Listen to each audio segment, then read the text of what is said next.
I'm Mary Starr with the Wake to Truth podcast. We are delighted to have as our return guest today Sheriff Eusevio Salinas from Zavala County, Texas. First of all, you won re-election recently, so let's talk about your victory. Well, I'm grateful that the people wanted me back to continue doing my service to the community and to the state, and I'm here to serve again as long as the people and God willing that allows me to be here. That's great. Well, thank you for your service because people like you help protect more of Americans than anyone can imagine. Sheriffs are a very important and powerful position, and a lot of Americans don't realize that. So we're thankful for you and the job that you do. So now Thanks. I want to move into the next part of what we are going to talk about, and that is showing the contrast between what your job looked like 4 years ago as compared to what it looks like today. So I'd like you to, first of all, just describe what is your typical day like today as compared to 3 or 4 years ago? Compared to 4 years ago today, it's not waking up in the middle of the night to calls of pursuits with accidents. Uh, at one point before our new president, we had 8, 9 pursuits in a 24-hour period. For a small community of my size, that is tremendous amount of pursuits, uh, putting not only the public in danger, also my deputies in danger. And so now we have maybe a pursuit in 3 or 4 days, one That's pursuit great. only. Oh, that Okay. is back almost back to normal, should I say, which is great. I mean, I hate to say it that way, but it is nothing but the truth. I mean, our numbers have drastically dropped. Uh, Now we see Border Patrol actually working the field, not Mhm. processing in the centers, or you would call the Border Patrol station and they'd say, well, we don't have anybody available. If you'd like, you can bring them to us or just cut them loose.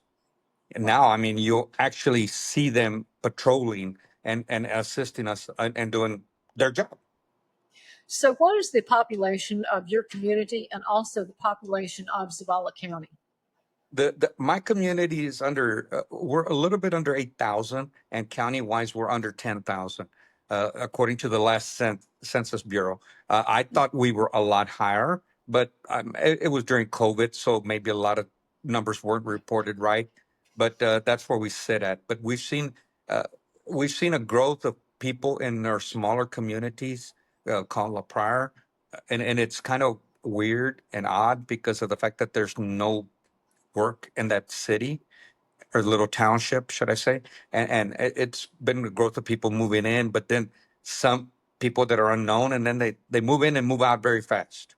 If that makes any sense, you know. What are your thoughts on that type of person? What profile do you feel they represent?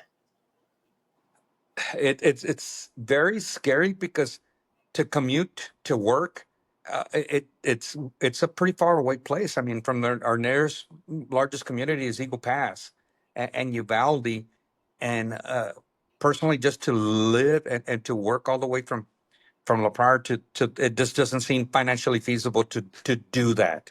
So it makes it real strange, and nobody knows who these people are.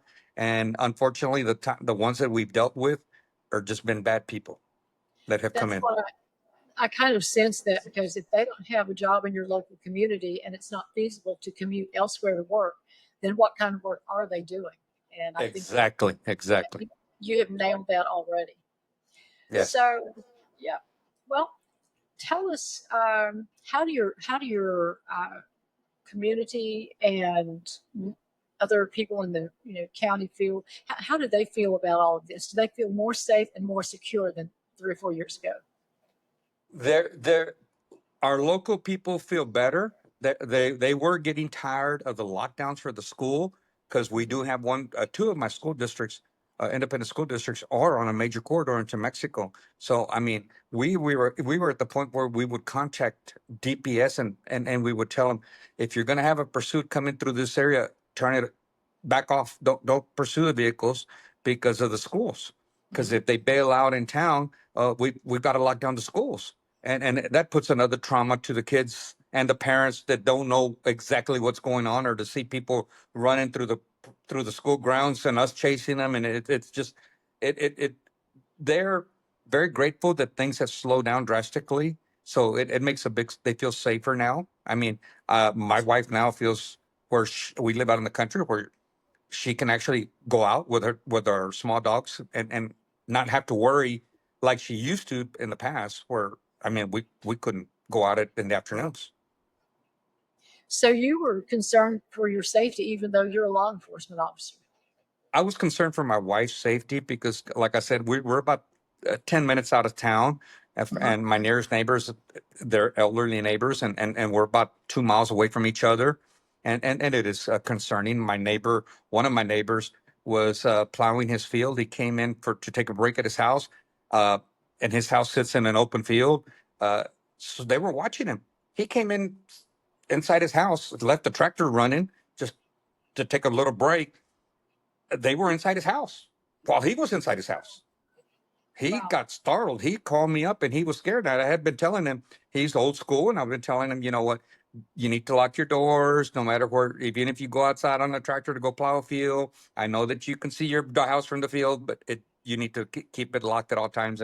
And now he believes me, but he even says to change it. We don't have people come in, and he doesn't. He used to have people drive up to his driveway because he lived in a lane, and they were just turning around in his property. You could tell they were looking to pick up somebody, but they were at the wrong spot. Yes. So obviously he ended the situation well as far as being safe. What transpired? Did the people leave when he came in, or did they try to rob him and harm him? They ran out. He carries a pistol, so he flashed the pistol and they ran out. He said, I really don't want to have to shoot somebody, but I'm not gonna let them hurt me. So Right, right. Well, that's what our Second Amendment rights are all about. exactly. Yes, ma'am. What else can you think of that's different today than it was a few years back?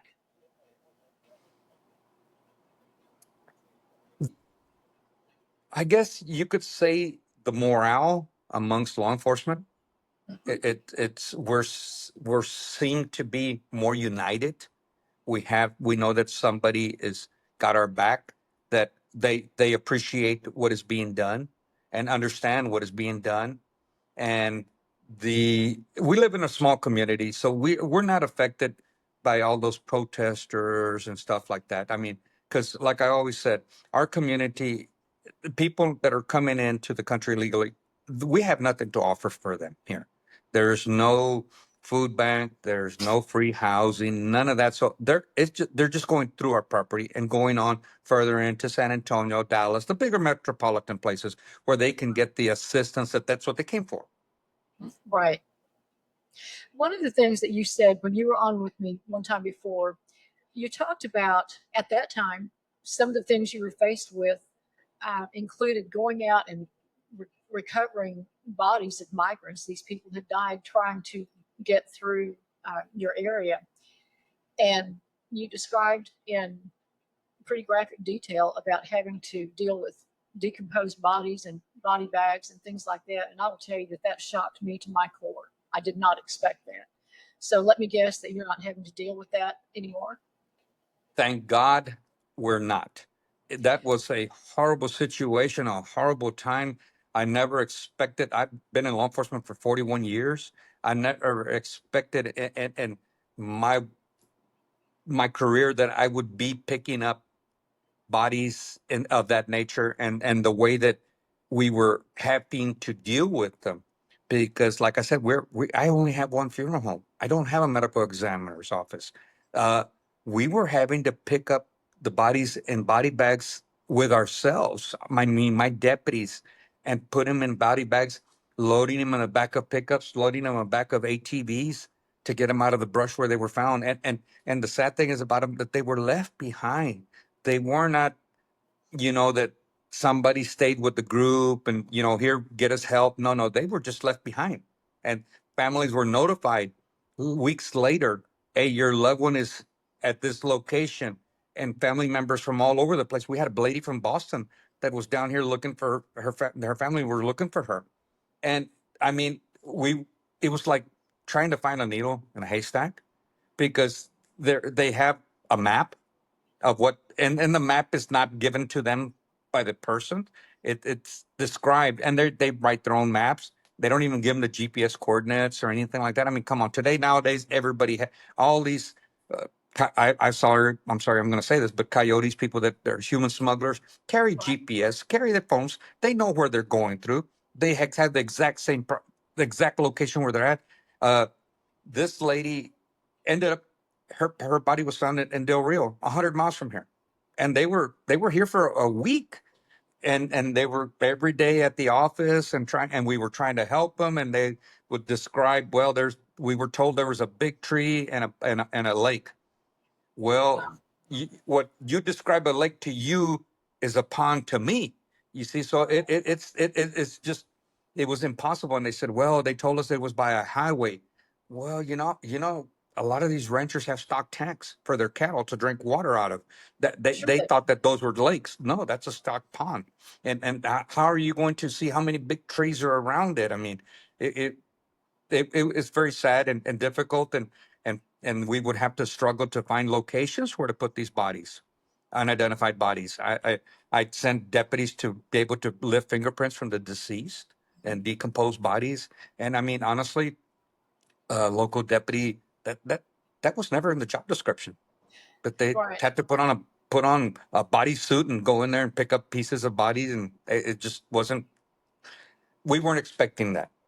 When you commented to that effect in our previous podcast, I was at a bit of a loss for words, and I just said something to the effect of, I'm pretty sure you didn't have that as part of your training when you went to school as a law enforcement officer. For sure, nor these few new deputies that came aboard, and then for us to have to transfer, like I said, at that one weekend, we had 4 bodies in one weekend, 4 bodies, and we picked them up.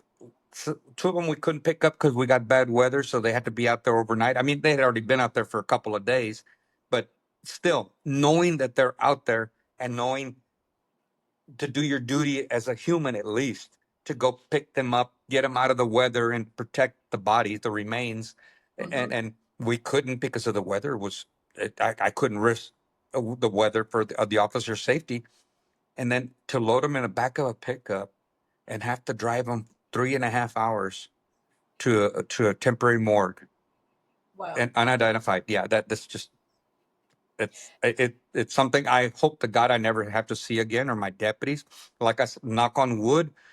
Thank God we haven't experienced that this year. We don't have one dead body. We found the remains uh, uh, about a month and a half ago. A guy was clearing some land close by here with a dozer, and he found some remains. But those had been out there for a good long while.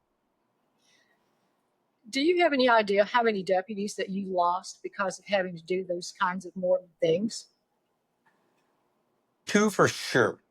Couldn't do This it. wasn't made for them. Yeah. Well, who could? I mean, that's beyond human comprehension right there. I couldn't do that. No, and then especially with the proper gear that where we were didn't have. I mean, the best I could do was buy them painter suits, disposable painter suits, and booties and rubber gloves and mask, and let's go. I mean, it was what I mean. We had to do our job, but I thank find God things have changed. right. If I remember correctly, didn't you say that a lot of this happened in the very hottest part of the summer? Yes, ma'am. And the very hottest part of the summer, and like I said, and then the bodies were fixing to be very badly decomposed and everything. And now we haven't had a call yet. Knock on wood. Like I said, thank God for that. We haven't had a call of, but our numbers are drastically down, drastically down. That's great. I looked at the map, and the corner of Zavala County touches right Eagle Yes, Pass. we're our corner of our county touches the Maverick County and touches the border at 17 miles. Okay. I knew it was We're very right close. at the corner of my county. The southern part of my county, southern part, western part of my county touches the border is 17 miles from the border. That's very close. Yes, ma'am. And that's where we would have the foot traffic because I have a border patrol checkpoint on Highway 277, which is in my neighboring county, but it's access into my county. And then I have a checkpoint in my county on Highway 57. So that's where we would get the walkthroughs through the brush. They would go around the checkpoint and walk through the brush. So how did you identify them when you knew people were doing that? What kind of equipment did you use to find, locate, and identify these people? The deceased bodies, most of them were identified through either the landowners would call us, or like I said, family members would give us an idea more or less where they were at. In fact, one on that Boston lady, I got on the phone with the victim's family's phone and spoke to the coyote and told him, look, I can't arrest you because I don't know where you're at. I'm calling you on a cell phone. Please give these people some peace. Tell them where the body is located. I hung up. Wow. So, I mean, it's just unreal. Well, that's very cold-hearted. But then again, when you look at what they are doing to earn money, that's cold-hearted as well. So it all fits together. Very cold-hearted, and then the children that were coming across, how do we know where they were ending up? I mean, it just, well, thank God we didn't see too many children groups or females in our bunches, but the stories that we were told that were done to the females and to the children, it's just, that's not even human to treat No, people like that. that is subhuman behavior. That is not Yes, ma'am. normal. Not normal at all. That's just pure evil. It is. Well, it's demonic. It's pure Yes. demonic is what Yes, it ma'am. is. Yes, ma'am. Speaking of the children, what kind of programs do you have to interact with the children in your schools to deal with the trauma that they've been through? The schools have counseling. We send our officers whenever the schools invite us to do open school day, and we try to interact as much as we can with the kids so that they can feel comfortable with the officers. I'm very fortunate to have a lot of young officers, and they have children. I have several of them that are coaches in t-ball and little league and stuff like that, and to be honestly. I give them the time to do that thing because that's community policing. I believe that if they're out there coaching those kids, if something happens, at least they're there, are already there. Some people might Exactly. not see it the way I see it, but it's an officer out there in the field, and we're human, and he's interacting with the kids, and the kids will have feel more freely to talk to him. I feel that by that we gained a lot of trust from the public, from them seeing Absolutely. that the officers are out there participating with their children and stuff like that. That's great. So not only are they coaching at the games, they're coaching in practice. So they are interacting with these families on a very regular basis. Yes, ma'am. Yes, ma'am. And like I said, I allow them to because it's like I said, to me, it's community policing, old fashioned It community is. policing. Well, you said the magic word, it's building trust. And if your community does not trust your deputies, they're not going to call necessarily when they need help. They may feel threatened by doing that. Threatened, or they at first I know that a lot of them were saying, well, if I call you and tell you, you're not going to do anything about it. So Mhm. we're not, and I'm old school. I don't do my own personal social media, uh, but I have social media for the office, and every time something happens or something's going on, I have somebody several of the deputies that post it on social media. And believe it or not, we have a lot of followers and a lot of people that give us back feedback on our social media, which is very grateful because of the fact that without the people's feedback, we actually can only do what we see that happens. Right, exactly. Well, that's a good, safe way for people to communicate to you what's going on. Yes, ma'am. Um, what else can you add to this? This has been very interesting. And I'm very pleased to hear that things are that much better than they were a few years back. And I'm guessing that this is fairly universal throughout all of the border counties. Would you agree with that? I would definitely agree because every border sheriff, we just had our quarterly meeting in Austin. It was our Mhm. 20th anniversary that the Texas border sheriffs met and organized 20 years ago, last May or this past. We're almost at the end of May, but we Mhm. met and we organized back 20 years ago, and this was.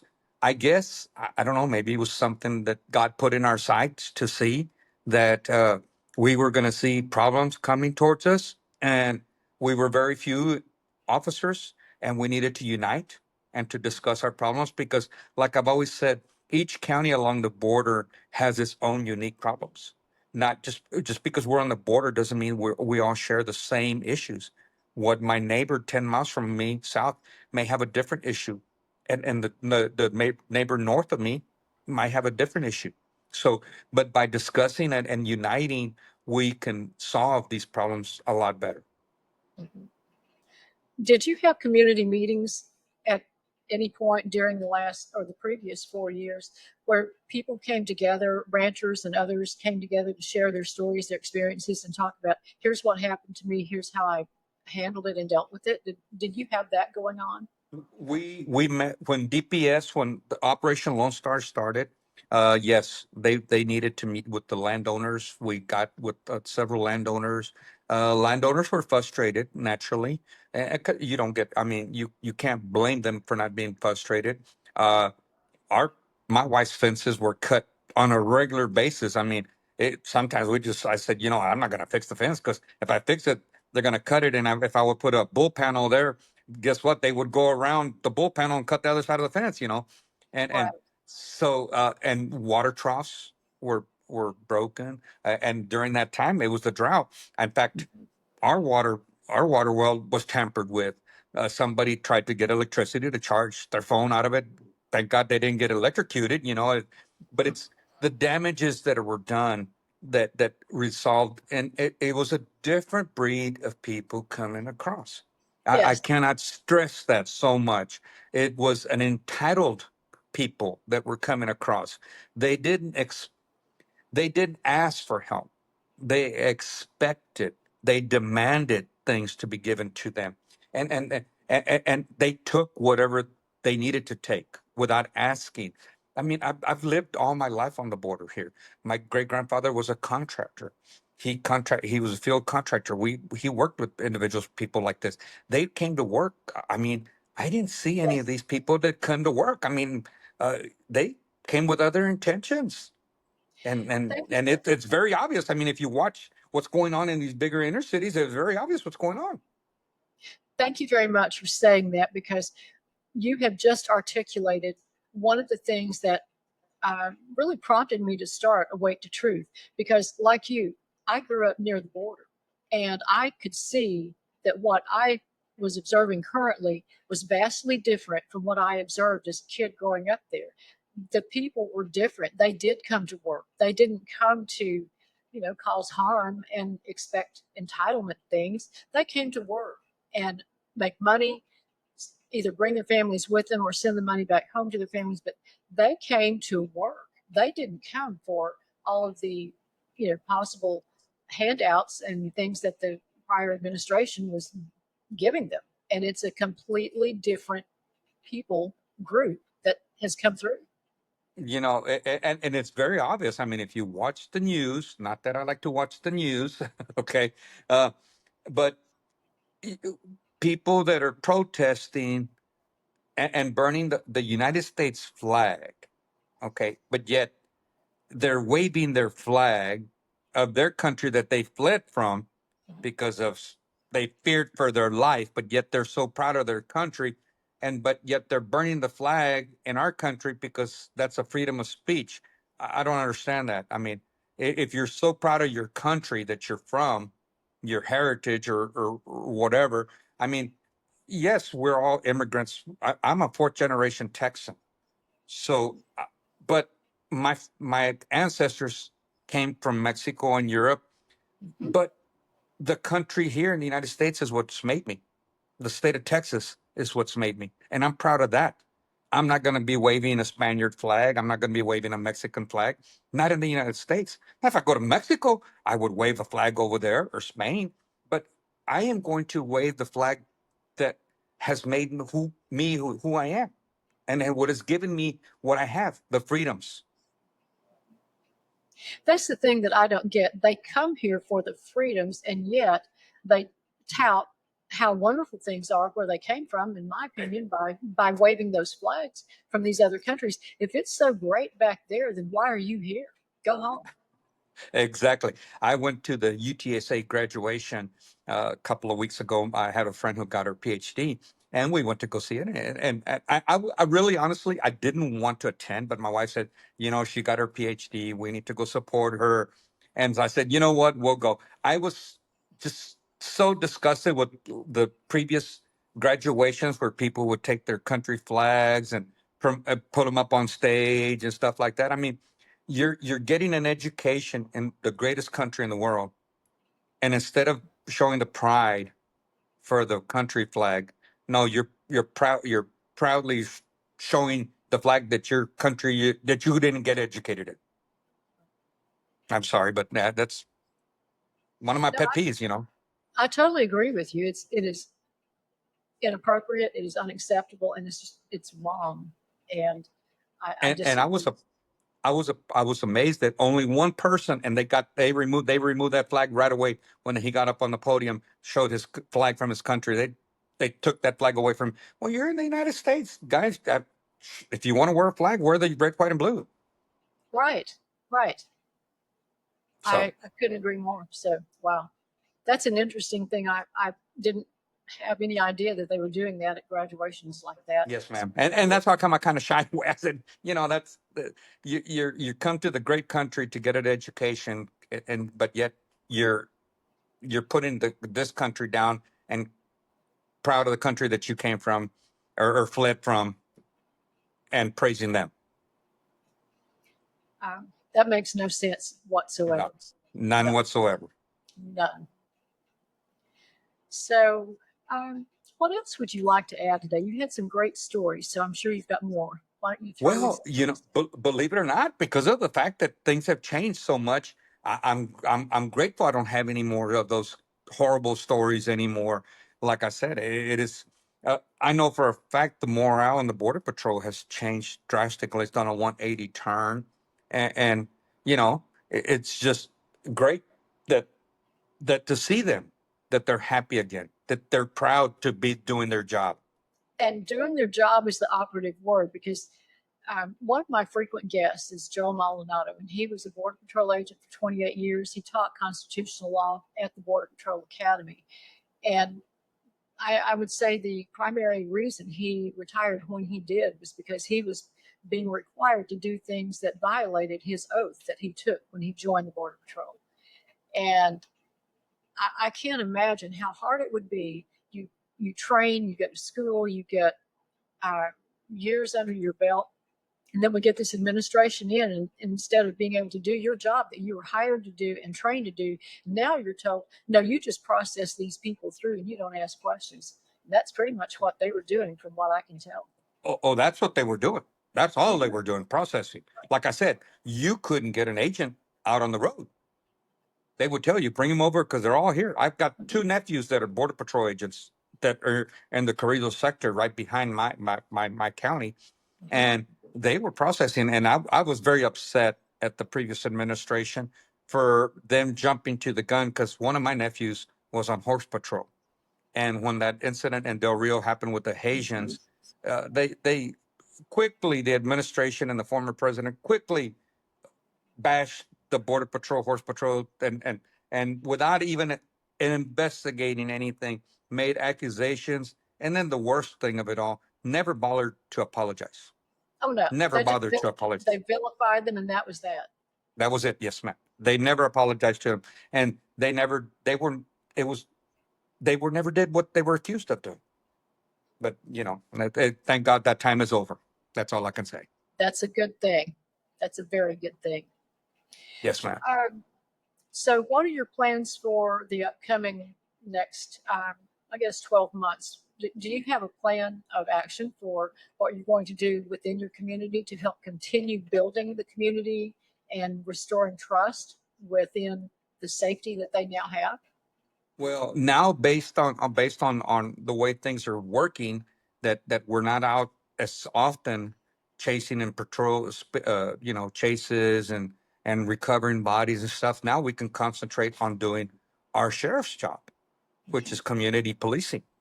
You know, being more involved with the communities. We have graduation night tomorrow night in one of my communities. So we're going to be here. We know that the weekend, there's going to be a bunch of parties. And all we can ask is the families and kids to be safe. And we're here to help them to be safe. Right. That's great. So, do you see more young people interested in pursuing careers within the law enforcement and border patrol communities? I saw in fact, I just hired two graduates that I attended a graduation 2 weeks ago from our local police academy, and I was kind of like had a little flashback. I had attended that academy 41 years ago. Okay, so it would kind of bring back, a little bit of feelings to remember. Wow, that was 41 years ago. But I guess, like I've always told all the kids, and I call them my kids because most of these employees are younger than my youngest child. And I said, always pick a job that you don't see it as a job, and it will not be a job. I go, That's look at me. I've done this for 41 years and I don't see it as a job. Yeah, there's days that aren't going to be good, but there's going to be a lot more better days. And those are ones that count. And I go, you're here to help. And that's our main thing, to help people, to get people to, to where they need to be, helping them, talking to them and be there for them. Treat them as you would want to be treated. Treat them exactly. as you would want one of your family members to be treated, and everything will work out perfect. In my opinion, that all starts with the basis of respect, regardless of who or what the situation involves. Respect always is the way to Yes, go. ma'am. You have to respect. I mean, it's difficult because it's a different generation of kids coming out, Totally. but with proper training and I've always believed, I always tell my young kids, I tell them, look, I am not going to ask you to do something that I cannot do. Okay. So That is so fundamental. Before I began my podcast, I had my own business, and one of the things that I practiced was that I would never ask someone to do something that I either hadn't or wouldn't do, because you just ex- do that. exactly. You can't be, I'm sorry to say, but you can't be a leader Yeah. without even knowing how to do what you're asking them to do. Mhm. And so, I mean, and I always tell them, just treat everybody with respect. You're gonna have better days and a lot more nicer people than you're gonna deal with bad people. Yes, you're gonna deal with some bad people, but compared to the good people, if you treat them the right way, you're gonna see the difference at the end of the day. Thanks for watching the Awake to Truth podcast. Visit our website at awaketotruth.org and connect with Mary Starr on X at awaketotruth_ and on Rumble at Awake to Truth Ministries. The Awake to Truth podcast, a beacon of hope in a world shrouded by shadows.